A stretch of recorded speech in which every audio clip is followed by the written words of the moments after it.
Padre bueno, Señor Dios Todopoderoso,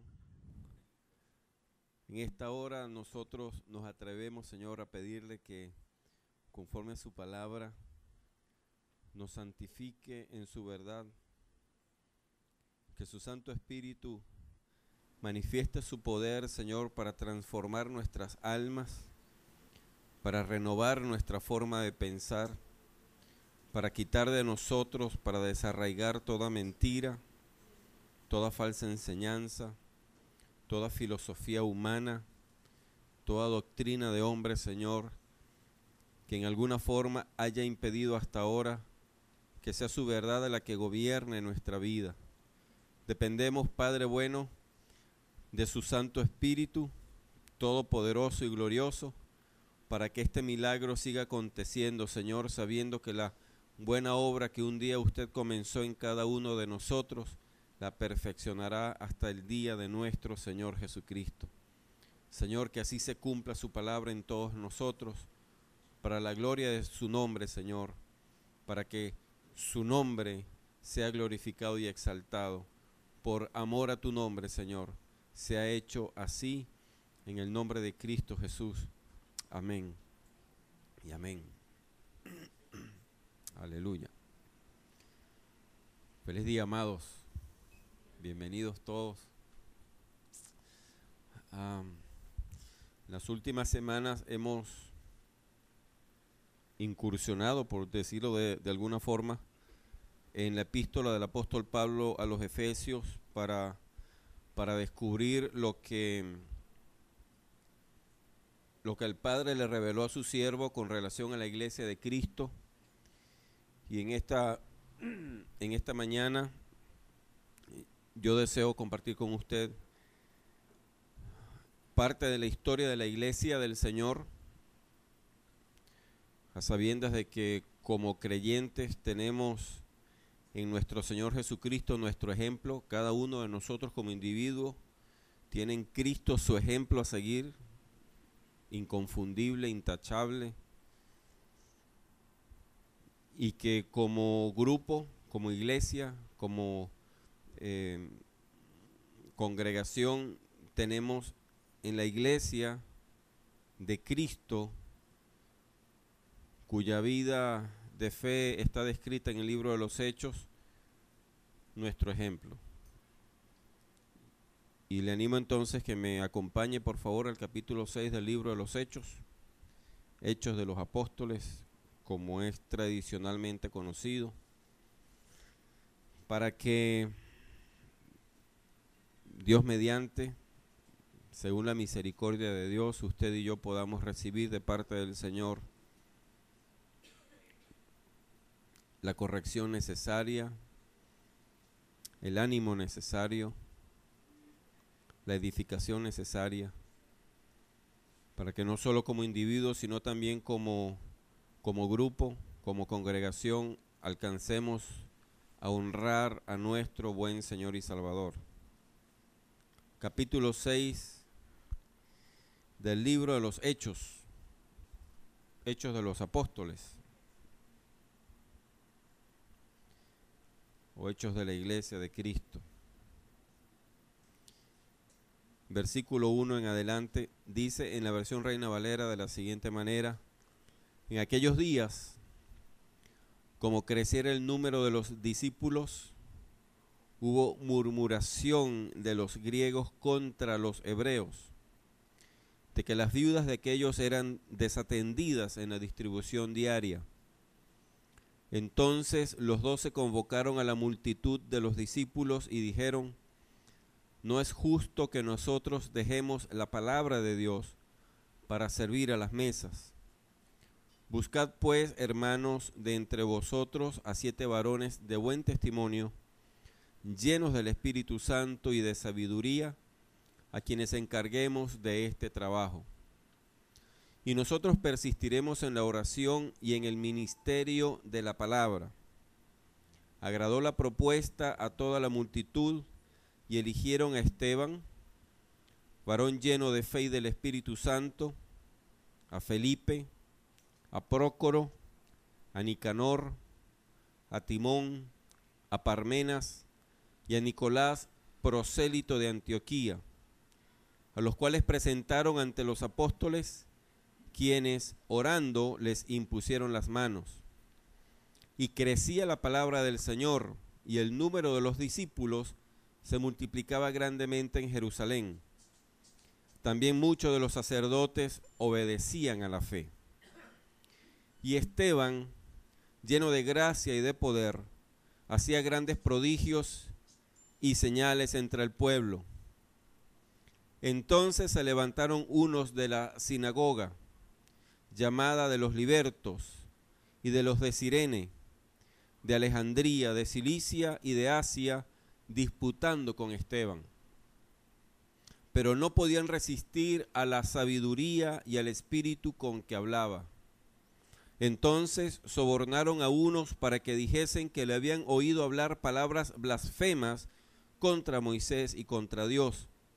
Y soliviantaron al pueblo, a los ancianos y a los escribas, y arremetiendo le arrebataron y le trajeron al concilio.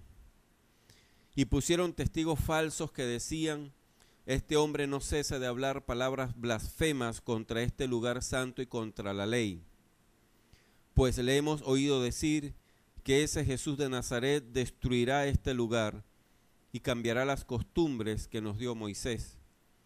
Entonces todos los que estaban sentados en el concilio, al fijar los ojos en él, vieron su rostro como el rostro de un ángel. Regresemos al comienzo del capítulo. Versículo 1, en aquellos días, como creciera el número de los discípulos, hubo murmuración de los griegos contra los hebreos de que las viudas de aquellos eran desatendidas en la distribución diaria. En este capítulo del libro de los Hechos, amados, vemos el uso de dos palabras en particular que ponen de manifiesto la esencia del Evangelio y del resultado de la obra de Dios en todo aquel que cree en Cristo. Y estas palabras son: la primera, discípulo. Versículo 1, en aquellos días, como creciera el número de los discípulos, hubo murmuración de los griegos contra los hebreos de que las viudas de aquellos eran desatendidas en la distribución diaria. Porque nuestro Señor Jesucristo, el mandato que dejó a sus discípulos fue proclamar el Evangelio para ser discípulos. Discípulo no es otra cosa que una persona que sigue a otro, que tiene a alguien por maestro y que de ese maestro aprende un oficio, un arte, una doctrina. Es alguien que se somete a la autoridad de otro, reconoce la grandeza, la superioridad, la sabiduría, el poder de otro y anhela entonces seguir a ese otro, y producto de ese apego del alma del discípulo al maestro, en el discípulo acontece una transformación. Y eventualmente, si ese discípulo persiste en su decisión de seguir a su maestro, eventualmente se parecerá al maestro y no podrá ser distinto al maestro. Por donde quiera que el maestro transita, por allí transita el discípulo. Cualquiera sea la dificultad, limitación, problemas que tenga que encarar el maestro en la defensa de su doctrina o de su forma de vida o de su filosofía, por allí también debe transitar el discípulo. Porque si el discípulo transita un camino diferente, entonces ya no es discípulo de este maestro, sino de otro.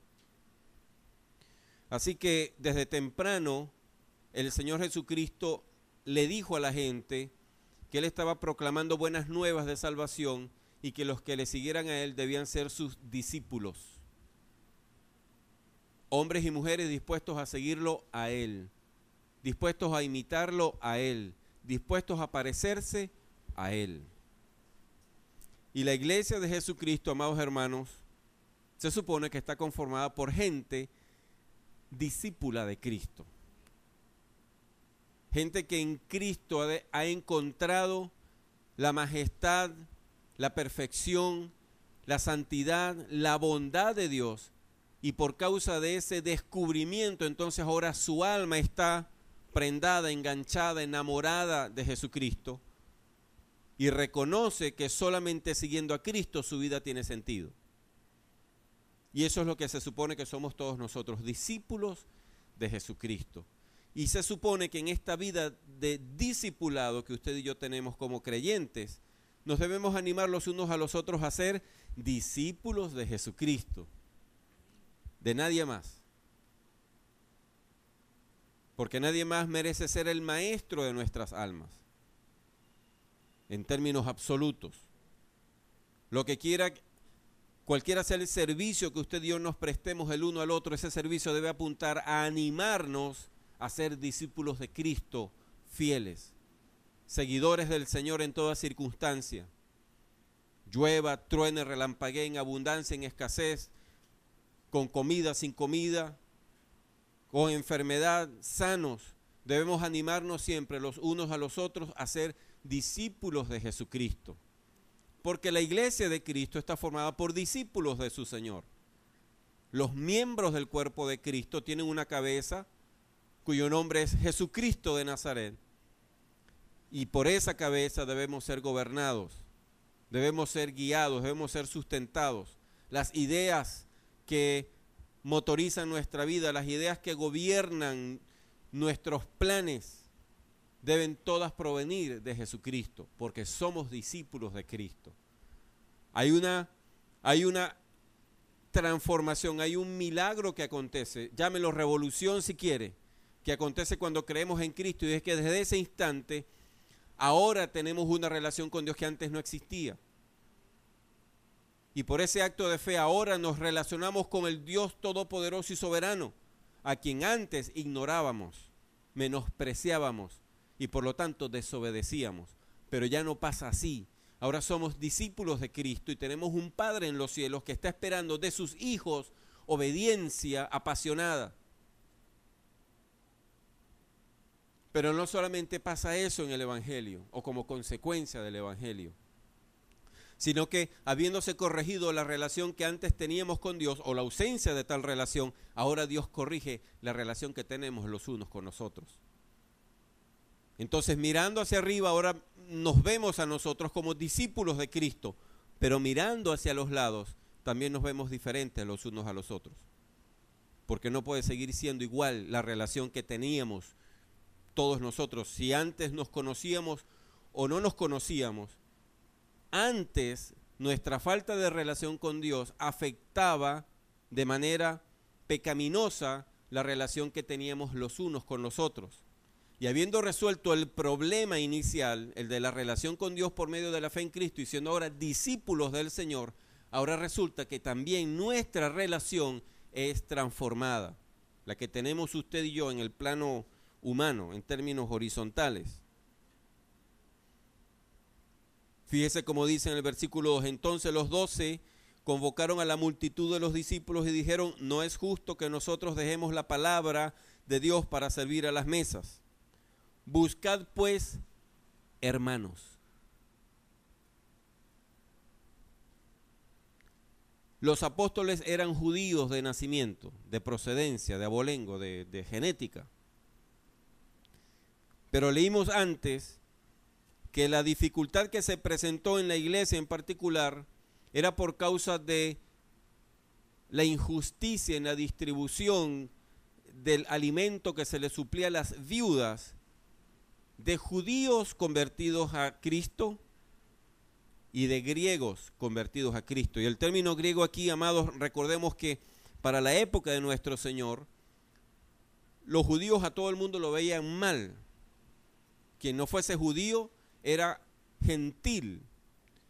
Y llegó un momento en la historia que por causa de la expansión del imperio helénico en toda Europa y en el norte de África y parte de Asia Occidental, incluyendo Israel, los israelitas comenzaron a relacionar o a utilizar como sinónimo el término gentil y griego.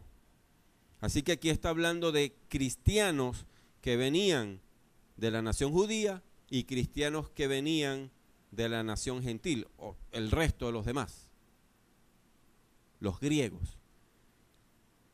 Y que los judíos vivían enemistados, como todavía acontece hoy, con todo el mundo, porque ellos han tomado la expresión de la soberanía de Dios al establecer con ellos un pacto por medio de Abraham como motivo para alimentar su orgullo como individuos y como nación.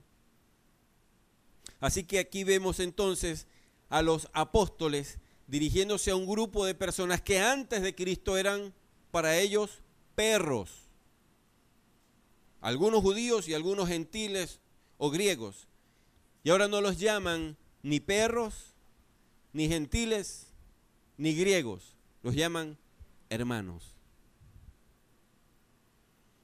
Ya tú no eres fulano de tal el hijo de sutano de cual, y por lo tanto, como no eres hijo o descendiente de una de las 12 tribus de mi nación, entonces yo te miro de manera despectiva, sino que ahora eres mi hermano.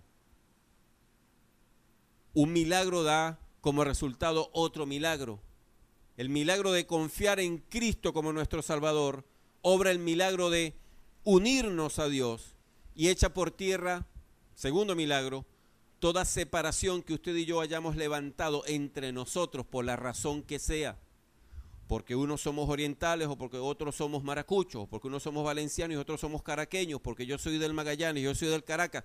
Hay tantas razones por causa de la maldad que está arraigada en el corazón del hombre.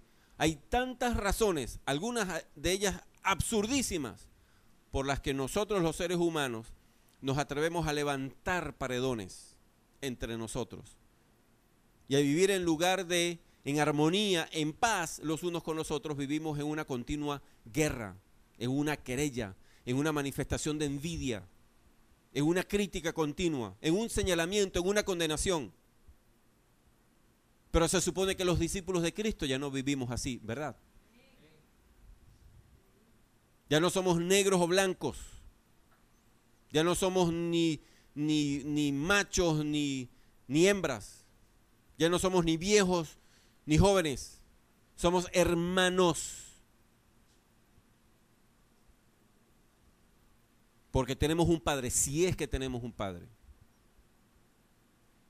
¿O acaso no recordamos nosotros cuando estábamos pequeños y entre nosotros los hermanos de sangre se manifestaba algún tipo de desaveniencia o de trifulca? ¿No recordamos nosotros acaso el celo con el que nuestros padres nos corregían por tener una actitud como esa? ¿De dónde cree usted que le viene a un padre eso o a una madre? ¿Porque los padres y las madres son buenos por naturaleza?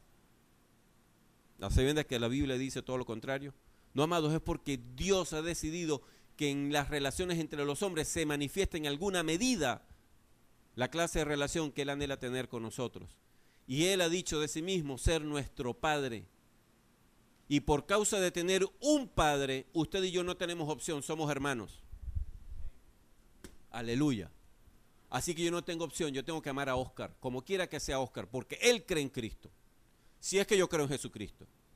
Y si yo tengo una vida y yo anhelo que esta vida honre al Señor, yo tengo que experimentar la crucifixión de mi orgullo hasta que yo lo ame a Él, tal y como Él es. Yo no tengo que esperar que Él sea igualito a Cristo, porque eso no es lo que dice la Biblia. Él es mi hermano. Vinicio es mi hermano. Bonfilio es mi hermano. Y ay de mí si yo me atrevo a levantar entre nosotros alguna pared que nos separe, por la razón que yo piense que pueda tener. Porque no estaré yo yendo en contra de la filosofía de algún ser humano, estaré yendo en contra de la voluntad de Dios. Es mi hermano.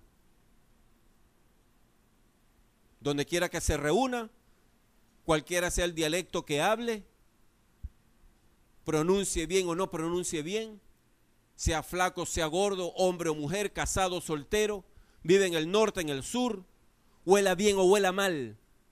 Si es mi hermano, si ha creído en Jesucristo, entonces de mi interior, porque yo he creído en Cristo, o al menos eso es lo que yo creo, de mi interior entonces hacia él y hacia ella tiene que fluir pasión por su alma, que se supone debe ser mucho más pura, mucho mejor que la que yo experimento por mi hermana de sangre.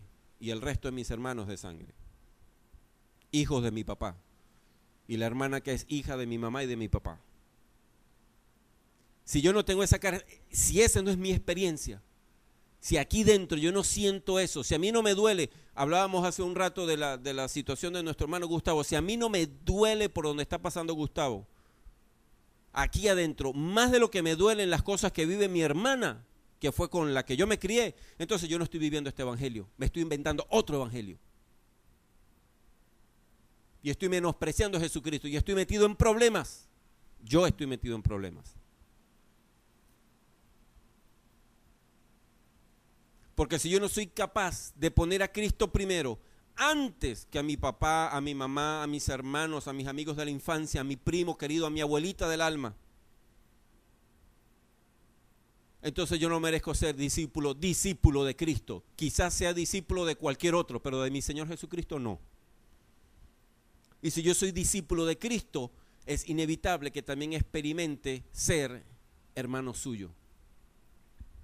Le dé a usted como mi hermano, que yo no sea indiferente a las dificultades que usted acarrea, enfrenta todos los días como creyente aquí en esta tierra. Que cuando yo le escuche a usted, o cuando yo lo vea a usted padecer una circunstancia difícil, en mi alma tiene que haber el anhelo ferviente de animarlo, de ayudarlo, de corregirlo. Porque muchas veces estamos caminando por un despeñadero y no podemos ser indiferentes a la situación que nuestros hermanos están viviendo. Hermanos, un milagro lleva al otro milagro. Y estos hermanos nuestros que vivieron allá en el comienzo, desde temprano comenzaron a tener dificultades entre ellos. Y los hermanos griegos percibieron que los hermanos judíos estaban teniendo preferencia por las viudas judías, cristianas que venían del judaísmo, a la hora de distribuir la sopa, la yaca, qué sé yo lo que daban, lo que repartían. Y van entonces ante los apóstoles a presentar el caso, a demandar justicia. Dice, murmuraban. Quiere decir que primero, antes de hablar con los apóstoles, hablaron entre ellos. Dice que murmuraron. Hablaron de los hermanos judíos. No sabemos quiénes estaban encargados de distribuir el alimento, pero había alguien encargado de eso. Y hablaron porque a ellas le dan más porque son judías. Pero sorprende entonces la solución que suplen los apóstoles. Porque los apóstoles, dice aquí, no reunieron a la multitud y les preguntaron, ok, ¿quiénes han tenido aquí negocio de venta de comida? ¿Quiénes han sido administradores de un comedor? Eso no fue lo que los apóstoles propusieron, no fue la pregunta que hicieron para llegar a una solución al problema. De tal manera que la iglesia del comienzo, la iglesia de los hechos, la primitiva, como le llaman un buen grupo de nuestros hermanos, la iglesia del comienzo, desde el principio, comenzó a tener dificultades por causa de la maldad de su alma. Y por causa de ello comenzaron a ser tentados. Y la tentación está de manera tácita implicada en la respuesta que dan los apóstoles.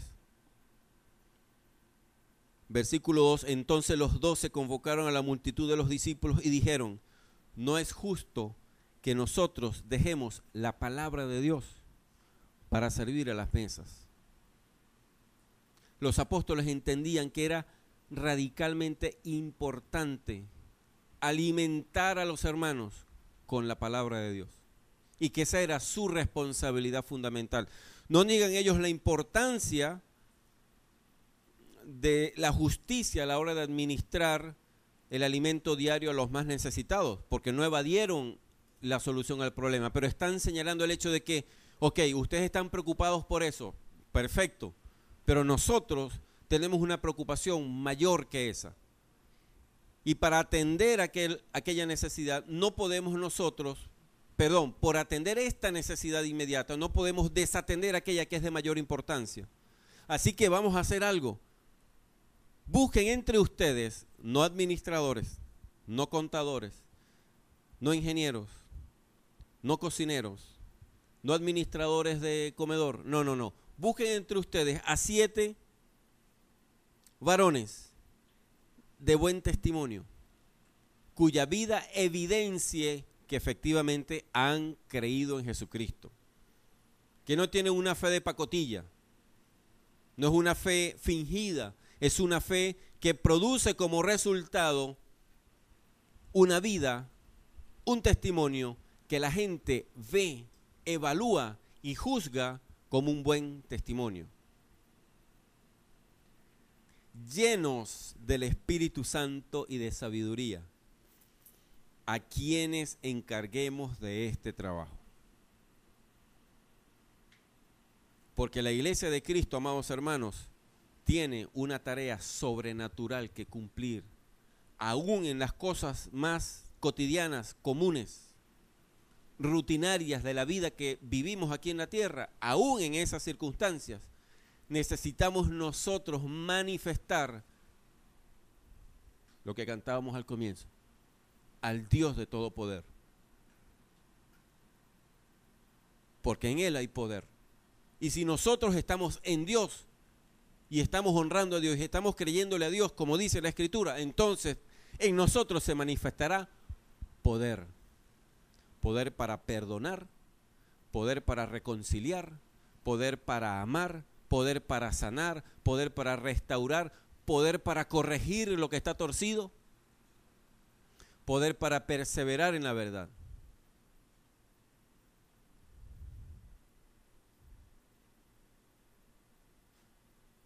Los apóstoles vieron una oportunidad. En un acto, entendemos que terminaría siendo parte del servicio de la iglesia, el cuidar de la necesidad inmediata de todos, pero eso era una oportunidad más que Dios le estaba brindando a su iglesia para que se amaran los unos a los otros. Y estos encargados, estos diáconos, como vamos a leer después, estos serían los responsables de administrar ese recurso con justicia, con equidad, con amor, con compasión, y resolver cualquier desaveniencia que se pudiese presentar en la iglesia por causa de una distribución poco equitativa del pan diario, del alimento físico que le daban a las viudas en particular. Así que la iglesia históricamente ha enfrentado toda clase de problemas, se ha descarriado, ha vituperado el nombre de Cristo simplemente porque se olvida que es una institución sobrenatural. Aquí no cabe el conocimiento del hombre. Mientras usted y yo sustentamos nuestras vidas en nuestro conocimiento humano, no nos pudimos acercar a Dios.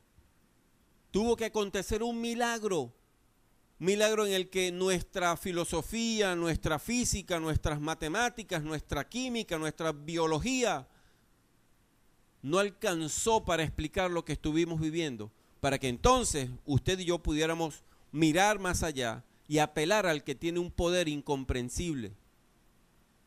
Y la iglesia no puede renunciar a vivir en ese poder, porque usted y yo amamos y honramos a un Dios que es espíritu. No se puede medir, no se puede pesar, no se puede fotografiar. Así que necesitamos tener como individuos y como grupo una vida saturada del poder de Dios. Los apóstoles dijeron: tenemos que ocuparnos de la oración, de mantenernos en comunión con el Padre, de preguntarle a Él, de hacer toda pregunta delante de su trono y de la palabra. Y hay razones para ello. Versículo 4. Mientras ustedes se ocupan de eso, no como cualquier ser humano, no dependiendo de alguna capacidad para hacer cálculos, para calcular raciones, no, sino dependiendo del Espíritu Santo, de la sabiduría que Dios da. Mientras ustedes hacen eso, nosotros los apóstoles versículo 4, persistiremos en la oración y en el ministerio de la palabra. Como le decía hace un momento, la historia de la iglesia está sobrecargada de situaciones en las que la iglesia, habiendo olvidado la supremacía de esto, de la palabra y de la oración, entonces comienza a buscar, tratando de saciar la necesidad de su alma, alimento donde no existe alimento. Y comienza entonces la iglesia a darle preponderancia a la superficialidad de las emociones. Comienza la iglesia a darle importancia exacerbada a las formas, al sitio donde se reúnen, a la comodidad de la que se debe disponer, al estilo de la música, a la manera como debe hablar el predicador, a la dicción que debe tener, al dominio de las artes histriónicas o de la oratoria. Y eso no es más que el comienzo de la muerte espiritual de todo creyente y de toda congregación. Porque es la palabra, mis amados hermanos, la palabra y el desarrollo de una intimidad con Dios, la oración, los que debe caracterizar la vida de la iglesia. Si alguien debe conocer la palabra de Dios, es la iglesia de Cristo. Si alguien debe orar, es la iglesia de Cristo. Si alguien debe saber cómo es Dios, es el creyente. Si alguien puede hablarle con libertad, con conocimiento vivencial a otro acerca del Dios del universo, creador de todas las cosas, esos debemos ser nosotros.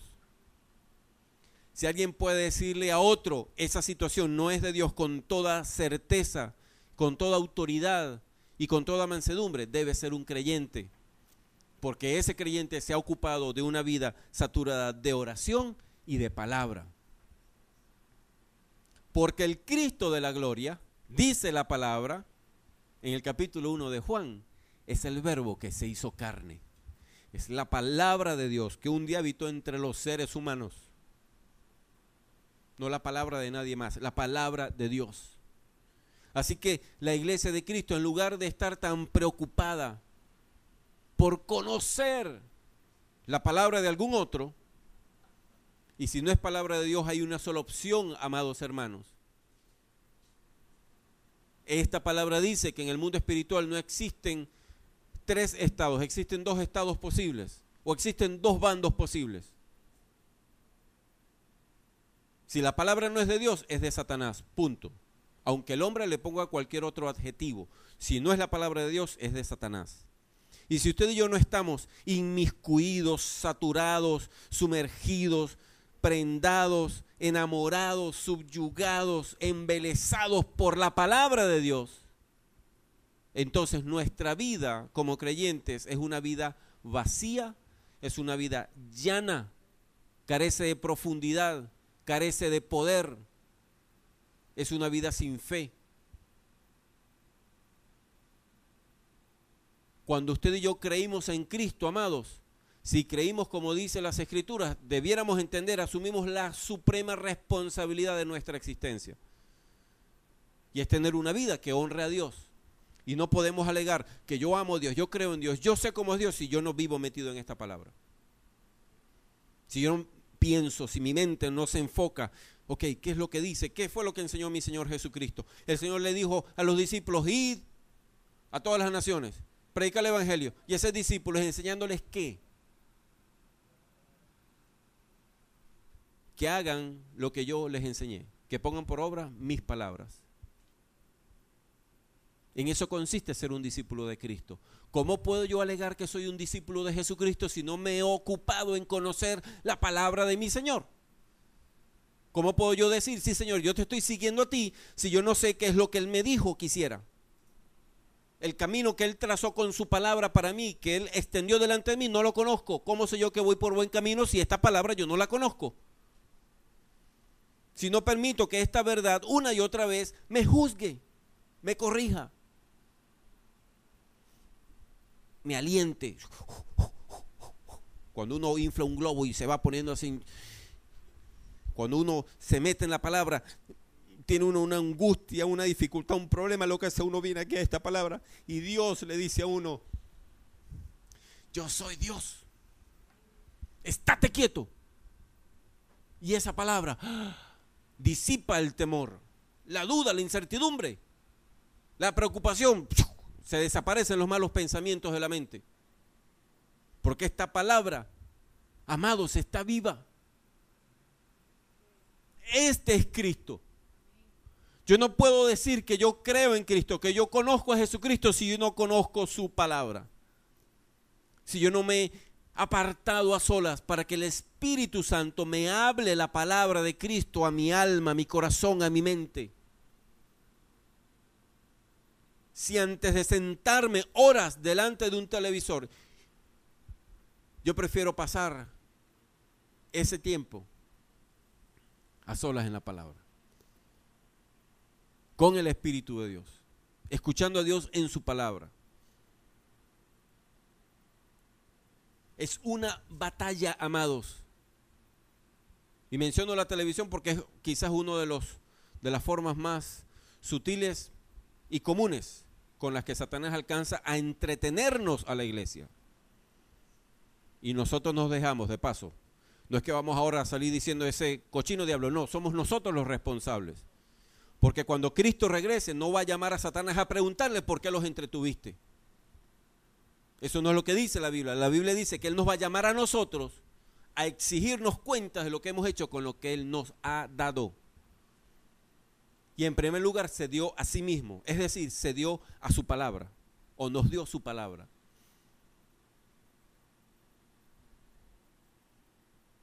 El Señor dijo, antes de partir al cielo, orando al Padre por todos nosotros, santifícalos en tu verdad. Y después le puso el candado, tu palabra es verdad. Y dijo antes que si nosotros conocemos la verdad, entonces seremos verdaderamente libres. Y Él vino a traer libertad a los cautivos. Y ningún creyente puede decir que es libre si no está alimentándose continuamente de esta palabra. No estamos hablando de una erudición intelectual, amados.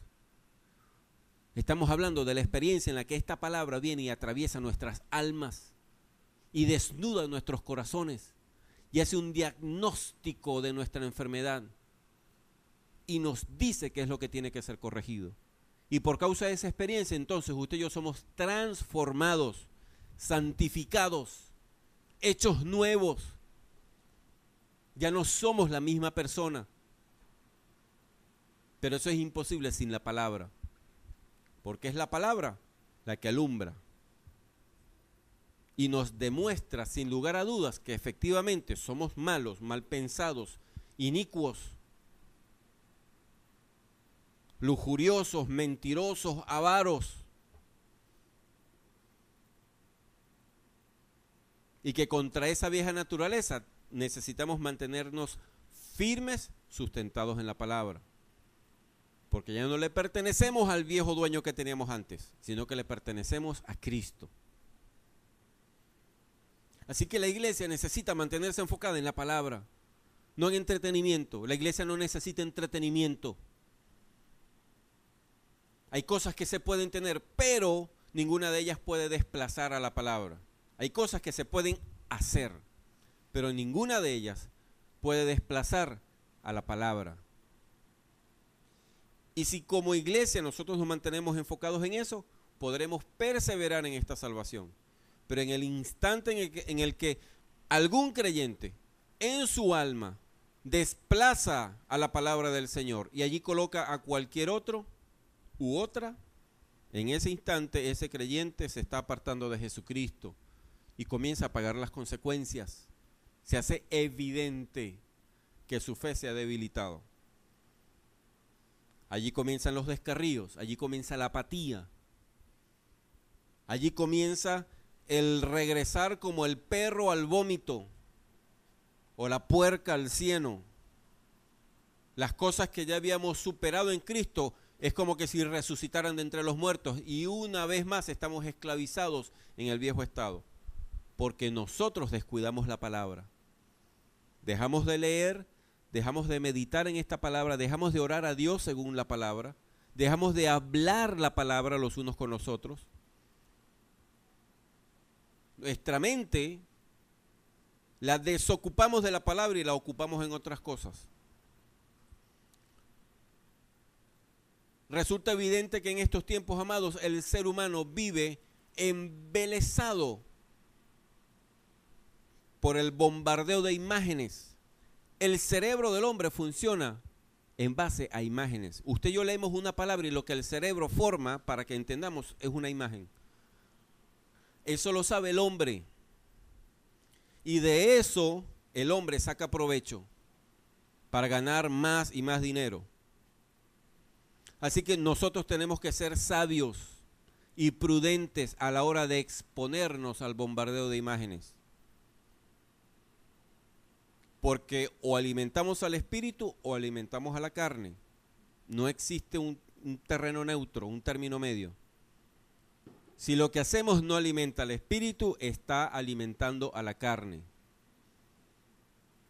¿Por qué cree usted que se venden tantos celulares inteligentes? ¿Por qué cree usted que la gente deja de comer para comprarse una cosa de esa? Porque ahora puede ver fotografías y videos. ¿No ha dicho el hombre acaso que una imagen habla más que 1000 palabras? ¿Por qué cree usted que nos resulta tan duro, difícil, cuesta arriba leer palabras? Todo eso está calculado en este mundo. Satanás lo sabe. Pero Dios mismo dijo que de él no dejaría imagen. Y al ser humano le resulta más fácil postrarse ante una imagen, un dibujo, una foto, un video, lo que sea. Piense acerca de eso. Necesitamos evaluarnos.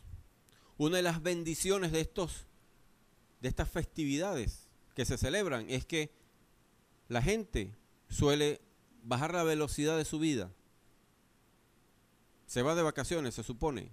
No va al trabajo, no va a la universidad, al colegio. Y eso debiera dar oportunidad para que la gente piense un poquito más. Así que si usted y yo somos de la clase de creyente que vive atropellado por las muchas obligaciones y ocupaciones diarias, estos días son propicios para pensar acerca de lo que es nuestra vida. ¿Cómo estamos viviendo nosotros nuestro evangelio? ¿A qué le estamos dando importancia? Somos de la clase de personas que pasamos más tiempo siendo bombardeados por imágenes frente al televisor, frente a internet, como quiera que sea, que metidos en la palabra.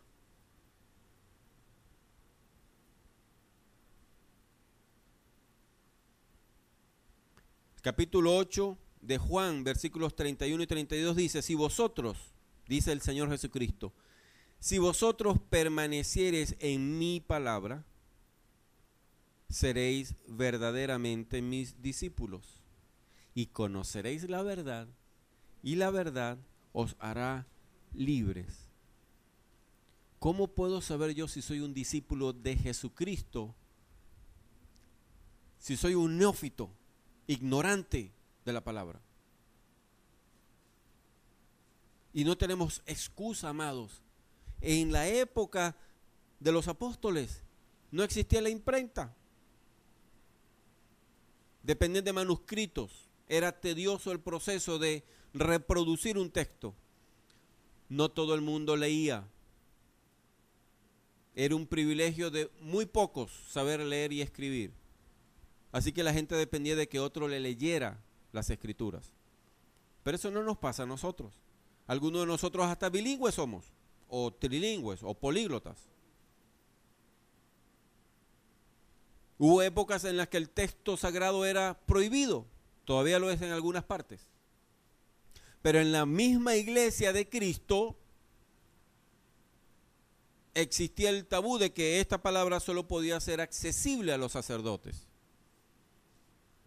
Y se tenían textos en latín y en griego, en idiomas muertos. se predicaba en latín. Hace apenas 50 años atrás fue que el Vaticano decidió que la misa se impartiera en los idiomas de cada localidad. Hasta ese entonces era en latín. ¿Quién entendía lo que decía el cura? Nosotros tenemos la palabra en cuanta versión pueda haber. Reina Valera. Tenemos dificultades con Reina Valera porque conserva buena parte del estilo de la época en la que fue hecha la traducción en 1560.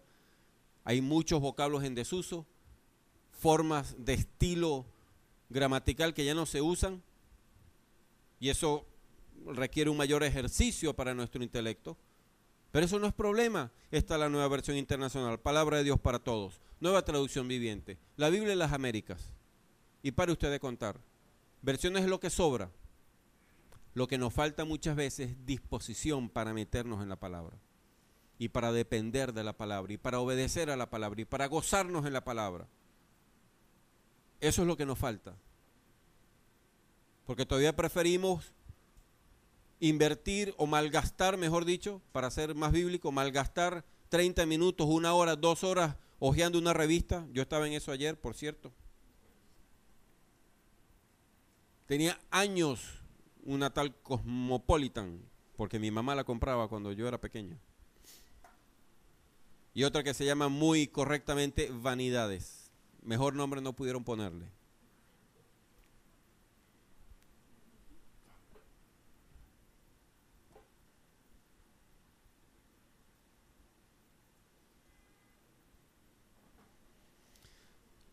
Dios nos mantiene aquí en la tierra con el propósito de honrarlo a Él. ¿Será que podemos sacar provecho de ese tiempo?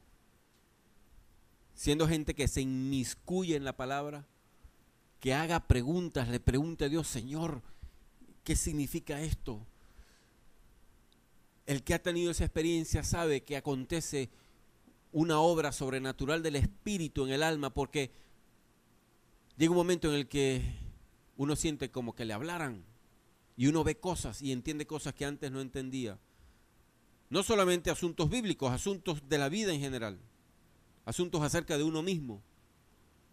Porque esta palabra es una espada de doble filo y penetra hasta donde nadie más puede penetrar. Todas esas fortalezas que usted y yo hemos edificado a lo largo de la vida, donde no entra nadie sino nuestra conciencia, hasta allá llega la espada del Espíritu. Y ahí llega el Espíritu de Dios y allí habla Él. Y ahí nos confronta. Y ahí nos recuerda que somos codiciosos y no debiéramos serlo. Que somos rencorosos y que no debemos serlo. Porque Cristo no es rencoroso y Cristo no es codicioso. Así que necesitamos como creyentes ser gente de palabra. Mejor, gente de la palabra. Hermana Luisa.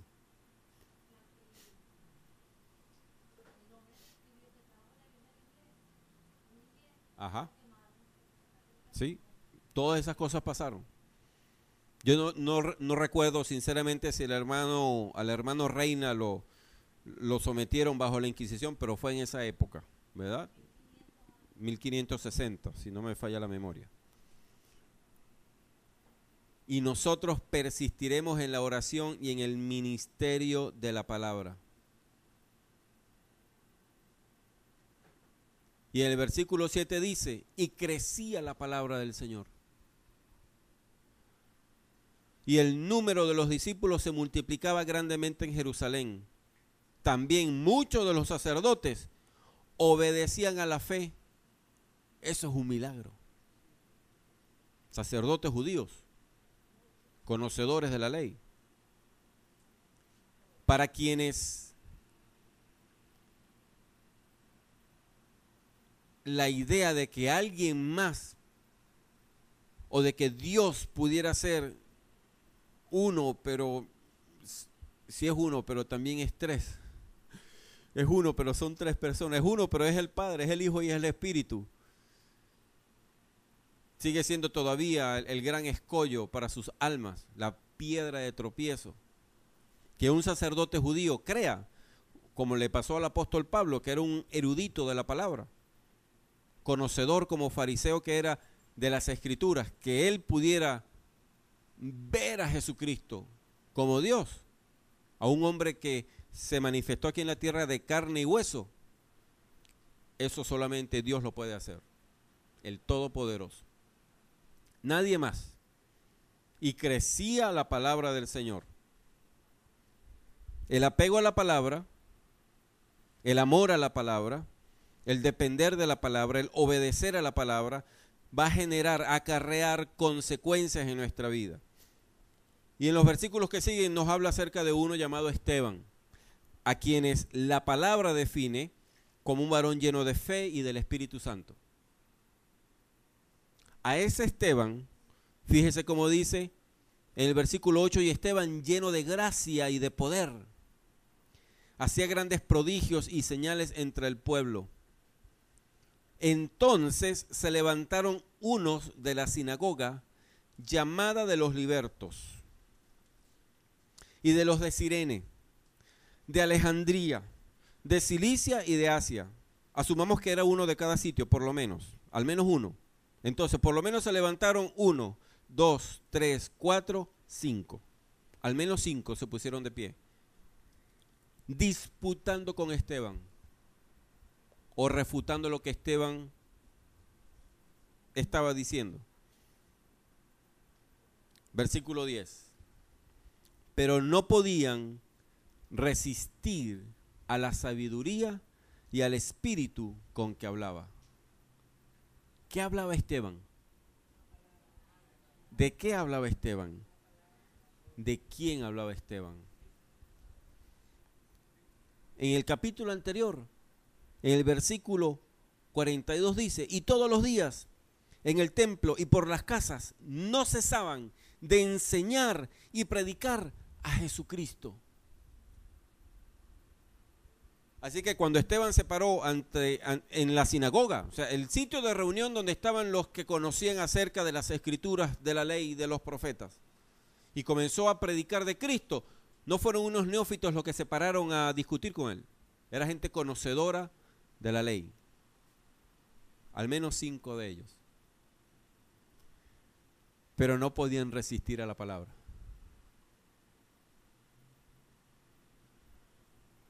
Si nosotros disponemos en nuestras almas enseñar y predicar a Jesucristo, será inevitable que Dios nos acompañe, amados, en esa determinación. Y que cosas que usted y yo no entendemos acontezcan. Porque entonces y solamente entonces lo que usted y yo hagamos dejará de ser una obra del ser humano para ser obra de Dios. Porque el Espíritu Santo que Dios nos ha dado por medio de la fe en Cristo está en nosotros para glorificar a Jesucristo con nuestra vida y con nuestra palabra. Así que si seguimos el ejemplo de nuestros hermanos del comienzo de la historia de la iglesia y nos ocupamos persistentemente, como dice en el versículo 4 del capítulo 6, con persistencia nos ocupamos de la oración y de la palabra, del ministerio de la palabra, será inevitable que en nuestra vida acontezcan cosas no de este mundo, sino del cielo. Y la gente se va a arrepentir, algunos. Otros quizás decidan hacer lo que hicieron los que estaban frente a Esteban, que armaron una tramoya, una cadena de mentiras, sobornaron a unos para que mintieran en contra de Esteban y testificaran que él estaba blasfemando en contra de Moisés y del templo. No sabemos qué pueda pasar al final. Lo que sí va a ser evidente es que algo sobrenatural de parte de Dios, poderoso, va a acontecer y nuestras vidas dejarán de ser normales. Porque no podemos tener vidas normales, porque ya no somos normales. Estamos prestados en este mundo, pero a este mundo no pertenecemos, pertenecemos al reino de los cielos. Y de la misma manera como Jesucristo manifestó poder, manifestó verdad, y esa manifestación produjo un efecto en la gente, a algunos para su bien y a otros para su condenación, de la misma manera acontecerá con nosotros, si es que nosotros nos mantenemos fieles a alimentarnos de la palabra con pasión, con desesperación. Tengo sed, tengo sed, tengo sed, tengo hambre. ¿Cuántas veces hemos dicho, tengo hambre? Apúrate que tengo hambre. Calienta las hallacas rápido que tengo hambre. A todos nos pasa. No importa, Enrique, a mí también me hacen así, tranquilo. Pero a todos nos pasa, nos cambia el humor porque tenemos hambre. Y procuramos satisfacer esa hambre. ¿Será posible que experimentemos hambre por esta palabra? Que podamos pedirle a Dios, Señor, yo quiero tener hambre de tu palabra.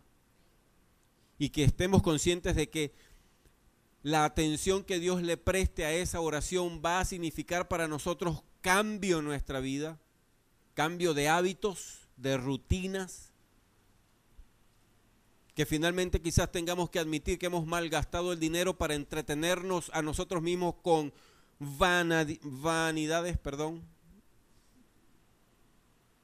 y tendremos que decir, oye, es verdad, qué locura cometí. Y pasar por el proceso de admitir nuestro pecado y arrepentirnos de él. En el versículo 15. Entonces todos los que estaban sentados en el concilio, escuchando a Esteban, mirando a Esteban, aún él no se había defendido, mirando a Esteban, al fijar los ojos en él, vieron su rostro como el rostro de un ángel.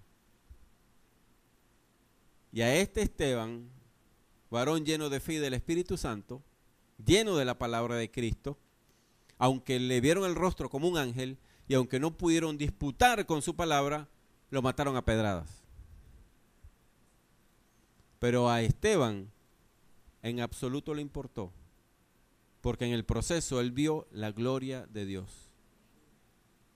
O dicho de otra manera, el hermano Esteban murió absolutamente feliz. De repente ni sintió las pedradas. Pero la iglesia de Cristo, amados, nosotros los que creemos, necesitamos reenfocarnos en la palabra del Señor y no soltar la palabra. Y tenemos que estar conscientes de que es una lucha, de que continuamente vamos a ser tentados, como fue tentada la iglesia, para desatender a la palabra y ocuparnos de otras cosas que parecen ser muy buenas, no son pecaminosas, son un entretenimiento sano. Sí, pero en el instante en el que eso aparentemente sano o neutro compite con la palabra en nuestras vidas, en ese instante se convierte en veneno para nuestras almas. Y no podemos pecar de ingenuos, de descuidados. Está muy claro en las Escrituras la advertencia que Dios nos hace. El Espíritu Santo, amados, está en nosotros para animarnos a tener esta vida. Y el Señor Jesucristo nos advirtió que lo que no proviene del Espíritu, proviene de la carne. Y si es de la carne, es para muerte. Porque la carne no tiene ánimo alguno en glorificar a Cristo, ni en exaltar a Dios. La carne lo que quiere es entretenerse, pasar el tiempo chévere. Mientras yo no mate a nadie no ha pasado nada. Mientras yo no le monte cachos a mi esposa no ha pasado nada. Mientras yo no robe a nadie con un arma de fuego, con un cuchillo, no ha pasado nada. Yo estoy bien con Dios. Pero mi negligencia en atender a la palabra inevitablemente me va a llevar por el camino de ser negligente en atender las necesidades de otros y de honrar a Cristo con mi existencia. Porque es aquí en esta palabra donde usted y yo somos continuamente confrontados y corregidos. Santificación sin la palabra no existe. Y sin santidad, amados, nadie verá al Señor. Y creímos en Cristo para irnos al cielo, para ver a Dios cara a cara, para que nuestro tiempo aquí en la tierra sea bien invertido. Así que no podemos seguir perdiendo el tiempo. Así que saquemos provecho de estos días poquito más calmados para meditar acerca de estas cosas y para decidir a favor de nuestro propio ministerio de la palabra, nuestra alimentación en la palabra, porque de otra manera no podremos ser creyentes maduros. Y cuidado si por descuidados terminamos menospreciando la salvación tan grande que Dios nos ha dado en Cristo. Somos responsables, cada uno de nosotros somos responsables. Y esta responsabilidad necesitamos asumirla con sinceridad delante de Dios, reconociendo nuestras debilidades y dependiendo de Él para que funcione. Ninguna estrategia de hombre funciona, solamente funciona lo que Dios ha establecido en su palabra. Tiene que haber pasión en nosotros por esto. No la tenemos, entonces reconozcámoslo delante del Señor, admitamos nuestro pecado, arrepintámonos de eso. Digámosle al Señor, Señor, ¿por qué me cuesta tanto? ¿Por qué me aburro leyendo las Escrituras? ¿Por qué esta apatía? Ese no es el anhelo de Dios, esa no es la voluntad de Dios para sus hijos. Se supone que debe haber pasión en nosotros por esta palabra, al punto que toda nuestra vida esté sustentada y gobernada por esta Escritura. Decisiones, muchas tenemos que tomar, pero que todas ellas estén fundamentadas en la palabra. Cuando alguien inquiera acerca de por qué hicimos esto o por qué no hicimos aquello, podamos decir, porque la Biblia lo dice así, o porque la Biblia específicamente me dice que no lo haga. La palabra es el sustento de mi existencia. Que ante las dificultades que a todos nos abundan, en lugar de estar corriendo por allí a buscar soluciones en cualquier otro lado, vengamos a la palabra a buscar la solución, a pedirle a Dios su consejo, a decirle a Dios, Señor, susténtame así como dice tu palabra, susténtame, estoy asustado, estoy angustiado, no sé qué va a pasar y tengo miedo, ayúdame tú, Señor. Si fuésemos gente ocupada con diligencia en el conocimiento de la palabra, amados, solo Dios sabe, el 90, el 100% de las aparentes dificultades que usted y yo enfrentamos a diario y que nos hacen pegar alaridos de desesperación, las veríamos no ya como un problema, sino como una gran oportunidad para ver la gloria de Dios. No veríamos muerte, sino la oportunidad de la resurrección. No veríamos enfermedad, sino la oportunidad de ver a Dios hacer el milagro de sanar a alguien.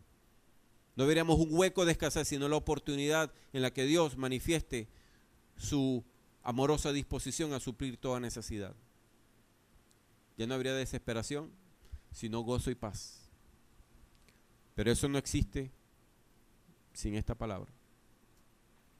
Cristo revelado es la palabra revelada en cada creyente. Y solamente así podemos ser el creyente que Dios quiere que seamos, el discípulo del Señor, y solamente así podremos ser la iglesia de Jesucristo. Sin la palabra no existen ninguno de los dos. Gloria a Dios.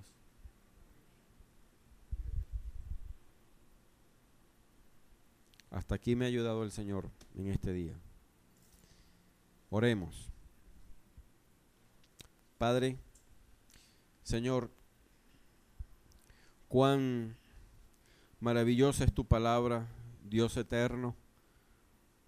Cuán grande es el milagro, Señor, de que hombres y mujeres, quienes en el pasado estábamos esclavizados por el pecado, ahora podamos venir ante ti con confianza, Señor, sabiendo que así está escrito, así lo has dispuesto tú en tu palabra, que creyendo en Cristo Jesús, nosotros podamos venir con confianza ante el trono de la gracia, a suplicarte, Señor, ayuda y socorro en toda dificultad.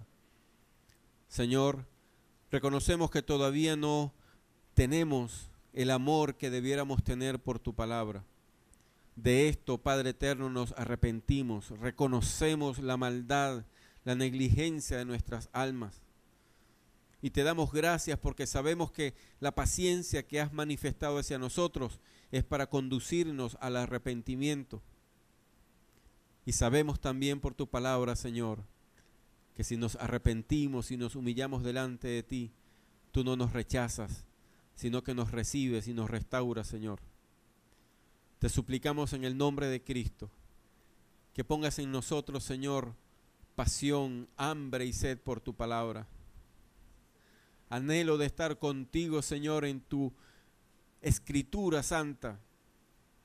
Anhelo de ser dirigidos, edificados, restaurados y corregidos por tu Espíritu, según tu palabra, porque tu palabra es verdad. Santificados en esta verdad por tu Espíritu, Señor. Ayúdanos, Señor bueno. Ayúdanos, Padre eterno, a perseverar hasta el fin, de manera que no solamente nos salvemos nosotros, sino que también podamos ser instrumentos útiles en tus manos para que otros también puedan ver la luz y puedan conocer a Cristo y rendirse ante Él y amarte, Padre glorioso, así como tú has dispuesto que todos tus hijos y discípulos de Cristo te amen. Gracias, Dios, gracias. Reconocemos tu majestad, tu misericordia.